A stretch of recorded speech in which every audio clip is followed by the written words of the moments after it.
dia a todos, bom dia a todas, bom dia para você que nos assiste pela Pop TV em Sobradinho e Porto Alegre ou nos escuta pela Cultural FM em Santa Catarina e no Rio Grande do Sul. Sejam muito bem-vindos e bem-vindas a mais um ICL Mercado Investimentos. Hoje, quarta-feira, estamos chegando no final da semana e no final do ano. E hoje a gente trouxe um convidado super especial para falar com a gente sobre streaming, vamos falar de pele de streaming, vamos falar também da compra da Warner HBO pela Netflix e o que isso implica em todas as questões ligadas ao audiovisual. Hoje a gente vai falar de um tema que com recorrência a gente traz aqui, mas em uma entrevista especial, porque a gente trouxe o Thiago para falar aqui com a gente. Bom dia, Thiago, como é que você está? E presencialmente aqui no mercado. Bom dia, Débora, é um prazer estar aqui. Pela primeira vez que eu estou aqui com você, muito legal estar aqui para falar de um assunto tão importante, né? Exatamente, que está aí na boca do povo, todo mundo quer saber mais e tem sido muito discutido, então acho que é imprescindível que a gente tire nossas dúvidas. E eu já vou começar aqui a nossa entrevista pelo assunto espinhoso mesmo. Vamos começar falando de PL dos streamings, porque o texto que tinha sido aprovado foi celebrado por parte do setor e ele permite que as plataformas deduzam o Condecine. E isso faz ali com que as pessoas diminuam a base tributária, elas vão ter uma dedução de imposto, quase que ali sendo uma renúncia fiscal de Big Tech. E aí, ao invés de você recolher para o setor, você estaria com a desculpa, né, de fomentar o conteúdo nacional, você deixa de recolher o dinheiro para o setor e não vai fomentar as políticas públicas descentralizadas. É como se a gente estivesse falando para a Netflix para usar o dinheiro que pagaria de imposto para aumentar o próprio catálogo da Netflix. E aí eu queria te perguntar, Thiago, isso é soberania audiovisual ou é o subsídio para reverso para multinacional? Eu acho que é o caminho que você está escolhendo, é exatamente o caminho que a gente tem criticado, né? A gente está falando de um tributo que é muito importante para o audiovisual brasileiro e é um tributo que é cobrado das empresas de audiovisual, do setor audiovisual. Então, as empresas de telecomunicação, as operadoras de TV a cabo, as produtoras, as distribuidoras, todo o setor audiovisual precisa contribuir com a Condecine. E tem vários tipos de Condecine e todo o setor tem que pagar. Né? É um tributo que é cobrado do setor audiovisual, que alimenta o fundo setorial do audiovisual, e é esse fundo setorial do audiovisual que financia o cinema brasileiro, o cinema independente brasileiro. Então a gente está falando de um setor que se autofinancia. Então isso é uma coisa que é uma conquista muito importante dos anos 2000, de 2006, né? Desde que existe isso, e uma ferramenta muito importante para fomentar a cultura, para fomentar o cinema brasileiro, audiovisual brasileiro independente. E nesse contexto que a gente está hoje, o streaming é o único setor que não paga Condecine, não contribui de forma alguma.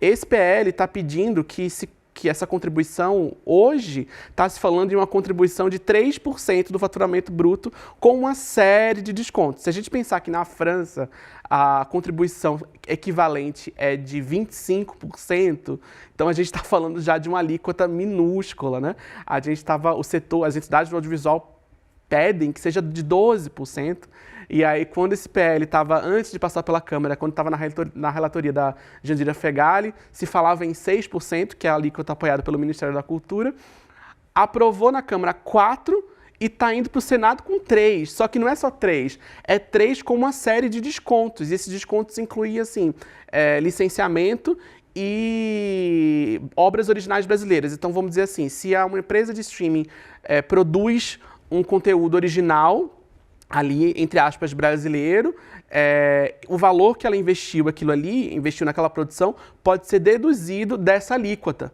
Então, você vai dando uma série de descontos para que o streaming, para que essas empresas, que são empresas estrangeiras, produzam aquilo que elas vendem, né? Aquilo que é o principal produto dela, com uma série de subsídio fiscal brasileiro. Então, assim, é o Estado brasileiro bancando a operação dessas empresas brasileiras às custas do trabalho do trabalhador do audiovisual brasileiro. Então, essa é uma das principais questões, assim, então, esse subsídio, né, que o Estado está dando para essas plataformas de streaming. E um outro ponto que é relacionado a isso é o esvaziamento do Fundo Setorial do Audiovisual, porque você vai deixando cada vez mais de recolher, através de uma série de mecanismos que estão descritos nesse PL, você vai deixando de recolher, esvazia o fundo, não vai sobrar mais dinheiro para o cinema independente. Então essa é uma das principais questões que estão sendo discutidas, e o que está sendo falado também nesse PL o licenciamento, né? Então esse desconto é de licenciamento, de produções originais das plataformas e de formação de profissionais também. Então existe a possibilidade de subsídio, de você ter desconto na tributação, caso você use o seu dinheiro da sua empresa para formar profissionais. Então quer dizer, uma empresa estrangeira chega no Brasil, ela quer contratar um determinado perfil de profissional, ela vai lá e forma o profissional sob medida para trabalhar para ela, e esse dinheiro é financiado pelo Estado. Isso não é para ser financiado pelo Estado, isso é um custo de empreender normal que qualquer empresa tem.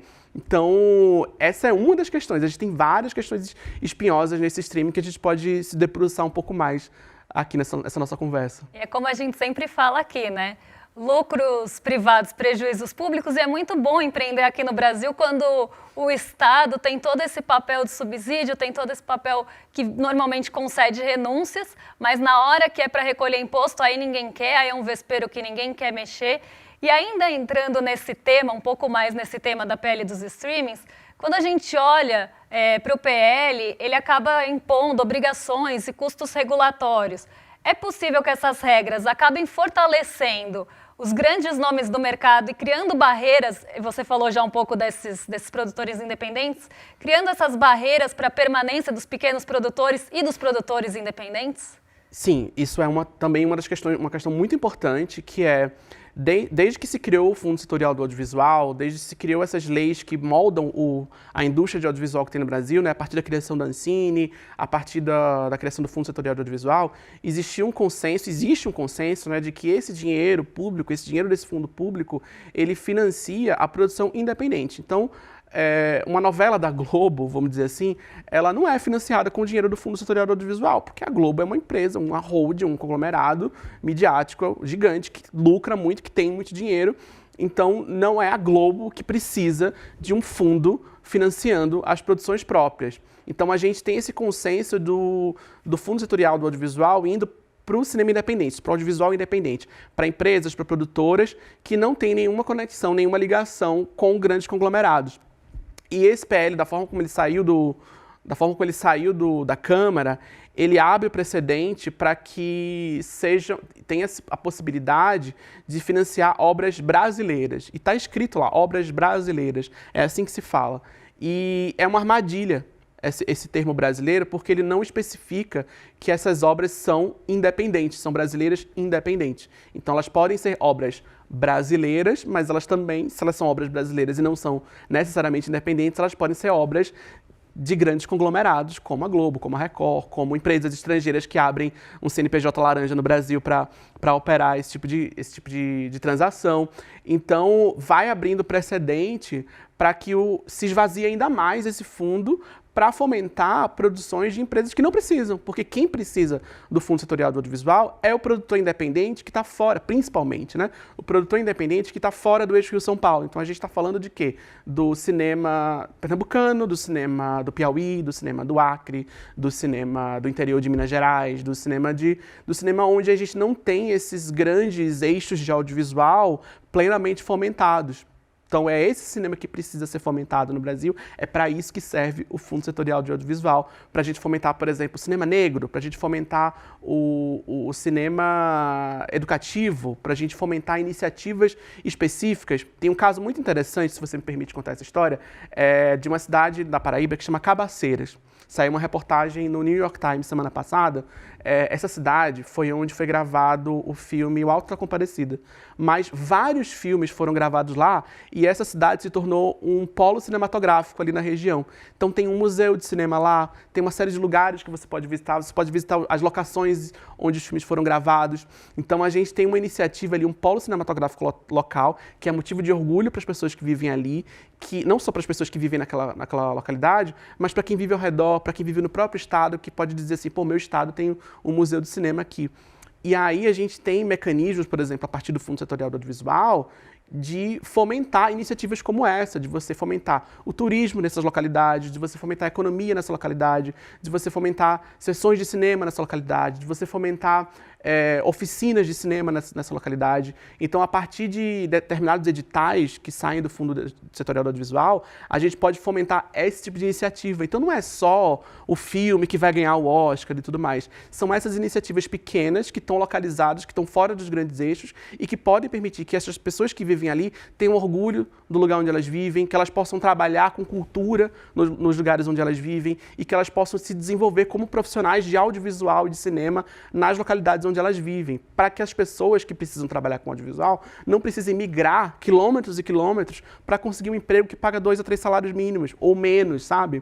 Então, é para isso que serve, para descentralizar a produção, porque a gente sabe que a produção de audiovisual no Brasil, ela é centralizada no eixo Rio-São Paulo, é onde as maiores empresas estão. Então, a gente tem a política pública agindo para descentralizar isso, para que a gente tem faculdade de cinema no Brasil inteiro, e essas pessoas precisam trabalhar também, elas não têm que mudar para São Paulo para trabalhar. Então, essa é uma das várias maneiras que a gente pode aplicar o Fundo Setorial de Audiovisual de uma forma que gere emprego, renda, cultura, autoestima, que gere autonomia de territórios. Então não é só sobre o filme que vai ganhar o Oscar, é tanta coisa a mais, sabe? E aí é nessa hora que a política pública tem que agir. Da forma como a gente está conduzindo o debate, a política pública está indo para quem menos precisa dela. E normalmente, né, quando a gente fala de política pública, a gente quer corrigir as distorções. Exatamente. E não aumentar essa concentração na mão de quem não precisa. Mas quando a gente analisa, por exemplo, renúncias fiscais de forma geral, normalmente quem recebe a maior parte das renúncias e o maior montante são as empresas grandes, que normalmente não precisariam daquilo. E é muito interessante você falar sobre isso, né, dos produtores independentes, dessas iniciativas fora do eixo Rio-São Paulo, porque muita gente da nossa audiência pode nem saber que tem essas iniciativas justamente por essa concentração.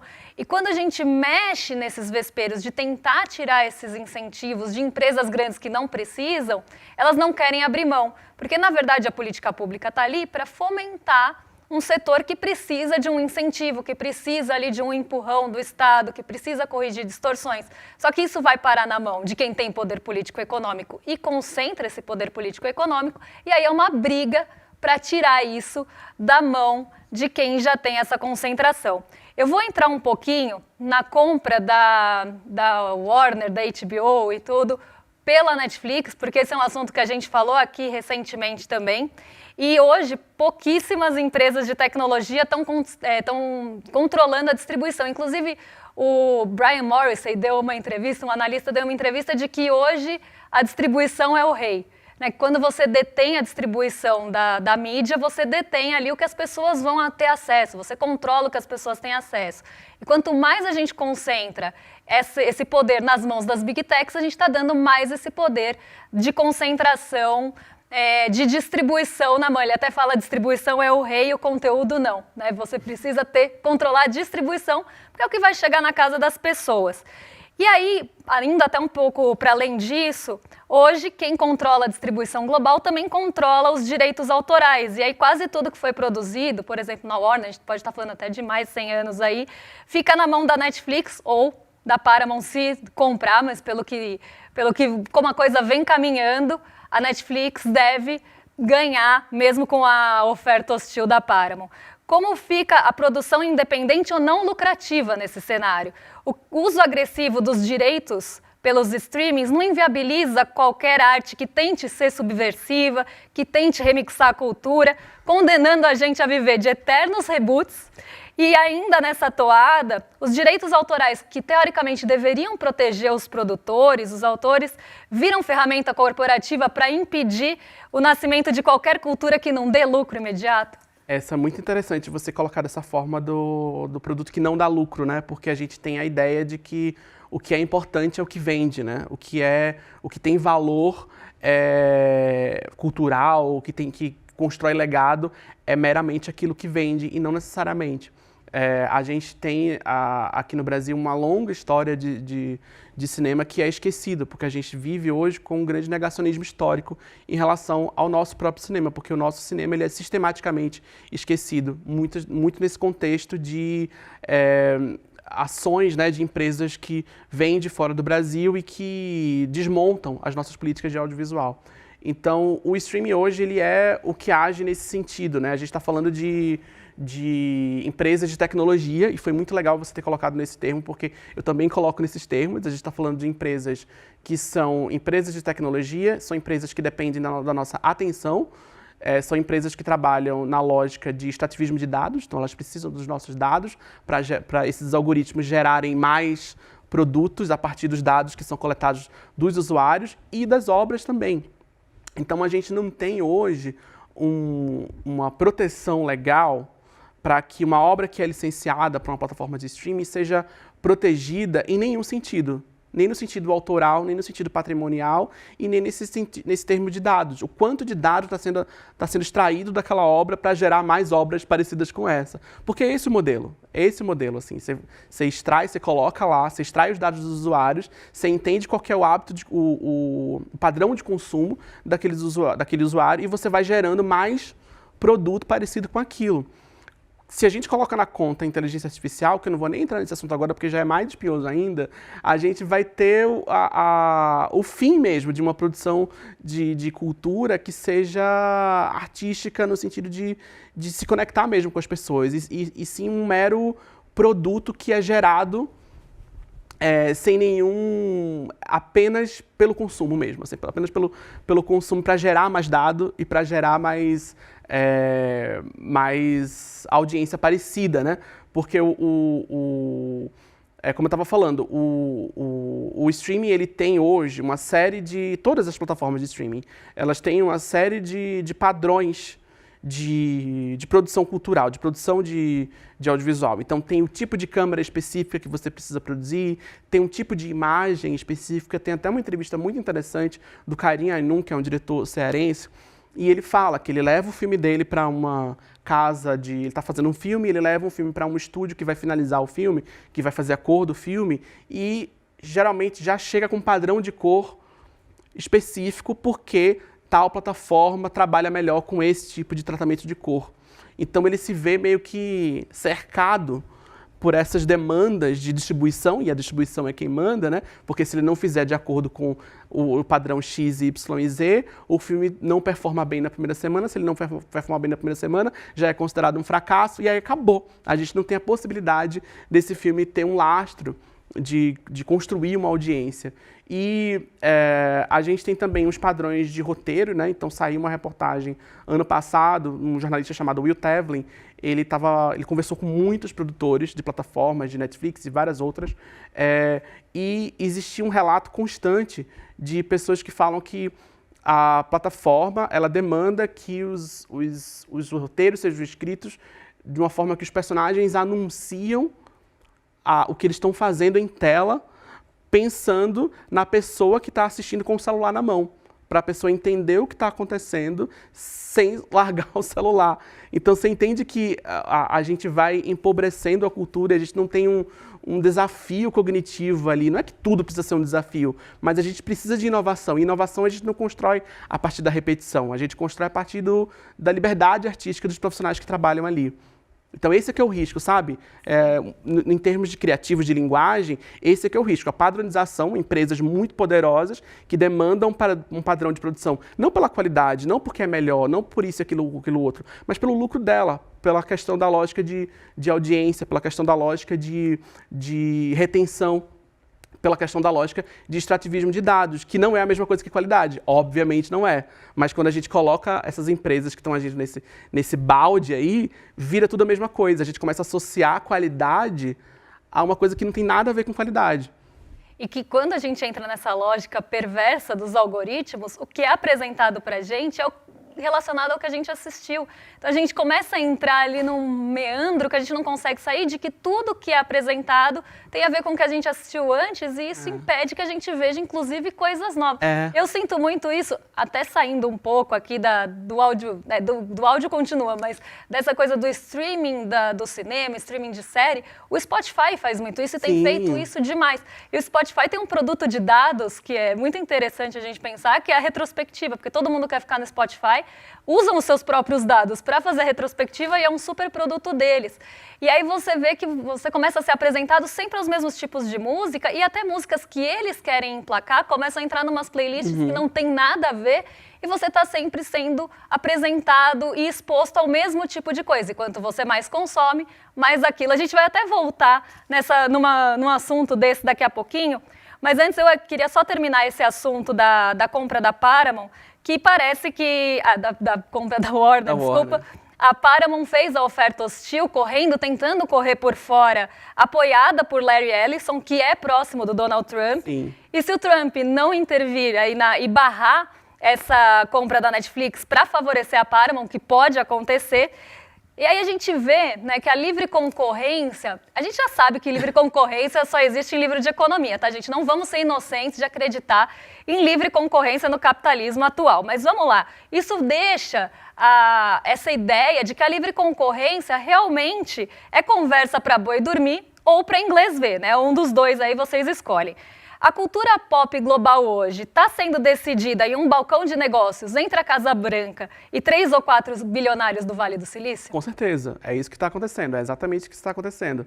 E isso não é exatamente uma grande novidade, é uma aceleração, né, de um processo que vem de décadas. Então, quando a gente vê, por exemplo, a crise de 2008, acelerou muita coisa. Então, a partir de 2008, nos anos 2010, a gente vai ver várias dessas aquisições. Então, a Disney foi lá e comprou a Lucasfilm, comprou a Marvel, depois comprou a Fox. E aí, a própria Warner, ela foi vendida, né, ela foi adquirida 2 vezes, né, nos últimos 10 a 15 anos. Então, primeiro pela AT&T e depois pela Discovery. Então a gente está vendo essa aceleração de oligopólios midiáticos com um forte elemento de propriedade cruzada. Então, essas empresas de mídia, elas não são meramente empresas de mídia, elas não só fazem filmes, séries e jornais, elas também são veículos de comunicação, elas também têm infraestrutura, elas também trabalham com tecnologia, são empresas de tecnologia e mídia que vão se misturando e vão ficando muito poderosas no processo e com forte poder de influenciar a parte política mesmo, as decisões políticas do mundo. Então, quando a Skydance comprou a Paramount, isso foi esse ano. Então, a Paramount ela já foi comprada pela Skydance e está aí querendo comprar a Warner. Então, a gente teve todo um imbróglio nessa compra da Paramount pela Skydance, porque uma das emissoras que é parte da Paramount é a CBS. E a CBS estava sendo processada pelo governo Trump, por causa das eleições do ano passado. Ele se sentiu lesado por causa de um debate que foi exibido lá na CBS e ele estava processando a CBS porque ele se sentiu lesado, enfim, tudo mais. No meio disso tudo veio essa história da Skydance comprar a Paramount. E aí, quando esse tipo de compra acontece, o governo precisa aprovar através dos órgãos reguladores. Então, a Skydance, né, a Paramount, a Skydance lá, precisava do apoio do governo Trump para fechar essa compra. Fez a proposta de compra, foi para o governo, e isso virou um imbróglio tão grande que a Paramount, a Skydance e a própria CBS, onde o debate aconteceu, se viu numa necessidade, entre aspas, de bajular o governo Trump. Então, o que a CBS fez? Foi lá e abriu mão do processo que estava ganho por parte da CBS, abriu mão do processo, pagou uma indenização para o governo Trump, não porque o governo Trump precisava do dinheiro, vamos dizer assim, mas porque era importante para essa empresa sinalizar: estamos juntos aqui. E aí, toma lá da cá? Fiz aqui uma coisa para te agradar, agora eu preciso que você faça uma coisa para me agradar. E foi em coisa de, 2 semanas no máximo que a compra foi aprovada pelo governo. Então, essas grandes empresas e o aparato estatal, eles estão ali nesse balcão de negócios constante e a mídia é uma ferramenta importantíssima nesse balcão de negócios. A mídia que não é só mídia hoje, se a gente pensar que essas empresas elas estão uma comprando as outras e elas precisam de um aparato tecnológico para funcionar, porque a gente está falando de um momento de transição onde a radiodifusão ela vai para a internet, ela já está num processo bem acelerado nesse sentido no mundo inteiro, a radiodifusão ela vai acontecer através da internet. Para isso precisa de infraestrutura, precisa de tecnologia de armazenamento e transferência de dados, precisa de território, precisa de data center, precisa de, como é que chama aquele precisa de recurso natural, precisa de água, precisa de minério. E aí a gente está... Então, assim, tudo isso está em disputa. Quando a gente fala de mídia, quando a gente fala de oligopólio midiático, quando a gente fala o que a gente está assistindo nessas compras, na Netflix, isso, aquilo lá, a nova temporada da série que está passando, a gente também está falando desses recursos naturais que estão em disputa, desses territórios que estão em disputa. E aí, quando a gente joga todo esse imbróglio ali que está acontecendo lá fora e joga aqui no Brasil, um país que é conhecido, né, historicamente, que tem um histórico enorme e de disputas violentíssimas por terra e por recursos naturais, olha o imbróglio que isso vai dar aqui pra gente, que já está dando e que tende a dar nos próximos anos, se a gente permitir que essas empresas, que esses oligopólios midiáticos façam o que quiserem aqui, da forma como eles quiserem. E a gente tem mecanismos para se proteger disso, porque a gente tem uma democracia forte, apesar de tudo, mas a gente tem uma democracia forte, a gente tem organizações e movimentos sociais, a gente tem o poder de cobrar agora, nesse momento, do nosso Senado, para que ele aprove uma regulação de streaming que seja favorável não só à produção independente, mas ao povo brasileiro, porque o que está em disputa aqui agora não é só o que está disponível para a gente assistir, é todo o ecossistema midiático, no contexto onde a gente tem eleições no ano que vem. Tudo isso vai ser relevante nas eleições do ano que vem e nos próximos anos. Então, não é só a temporada nova da série que a gente vai assistir, é o discurso que está sendo construído, os espaços midiáticos onde o discurso se constrói e as consequências políticas que esses discursos têm nas nossas vidas. Hoje a gente vai fazer uma coisinha um pouquinho diferente aqui no Mercado de Investimentos, porque eu preciso entregar para os nossos vizinhos de cima do rolê. Então, eu vou dar meus recadinhos finais aqui, mas eu vou fazer uma última pergunta para o Thiago, que vai para o Spotify. Então, quem quiser assistir ao nosso especial, que vai ser um pouquinho mais longo, porque eu quero fazer mais uma pergunta aqui, tem que assistir a última pergunta pelo Spotify ou por plataformas de áudio, porque vai só para lá. Então, vou dar meu recadinho aqui, porque a gente tem retrospectiva, já estamos quase aí pegando na mão da Simone, cantando Então é Natal, e a gente vai ter retrospectiva aqui no ICL. Essa sexta-feira, às 8 horas da manhã, a gente vai ter a nossa retrospectiva do ano, vamos pegar aí tudo o que aconteceu no ano, contar para vocês, e vai ter analistas incríveis na retrospectiva. Vamos ter Juliana Dalpiva, vamos ter Chico Sá, vai ter um monte de gente que vai acompanhar também essa retrospectiva. E você quer saber mais, você entra em icl.com.br/retrô. E agora eu deixo vocês com os nossos vizinhos de cima com o Rolê ICL, e quem quiser ouvir o finzinho dessa entrevista, que vai fechar aqui com chave de ouro, depois conecta nas plataformas de áudio, que a gente vai ter o material completo por lá. Um beijão para vocês e até amanhã, pessoal.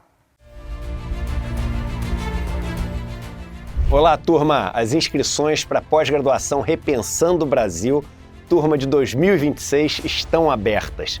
E como a gente sempre faz, a gente separa um número de vagas limitado com uma condição muito especial. Essas vagas estão acabando, já entrou muita gente na pós. Vale lembrar que essa pós aconteceu em 2025 e foi um sucesso estrondoso, 5.000 pessoas inscritas na pós. E assim, o número de elogios e de mensagens que a gente recebeu ao longo de todo o ano é inimaginável. A gente está muito feliz, por isso a gente resolveu lançar essa turma de 2026 e com muitas novidades. Professor João César Castro Rocha, por exemplo, é nosso novo professor. E se junta a Ladislau Dalbor, Marilena Chauí, a Gessé Souza, aquele time todo de primeira que vocês conhecem, que essa pós tem. Então aproveita essas condições especiais que a gente tem para as primeiras pessoas que se inscrevem e vão embora fazer história com mais essa turma de uma pós que está fazendo a diferença no nosso país. Um abraço! Cine Liberta, um programa de cinema do ICL que abre as portas para um acervo com mais de 200 documentários nacionais e internacionais reconhecidos mundialmente. Toda sexta-feira, às 7 da noite, selecionamos um documentário especial para você. Histórias que emocionam, revelam e transformam a forma de como vemos o mundo. Depois da sessão, nós vamos receber convidados especiais para comentar o filme e discutir os pontos de cada obra. Cine Liberta, toda sexta às 7 da noite, em nossos canais do YouTube. E para mergulhar no catálogo completo, Acesse o ICL+.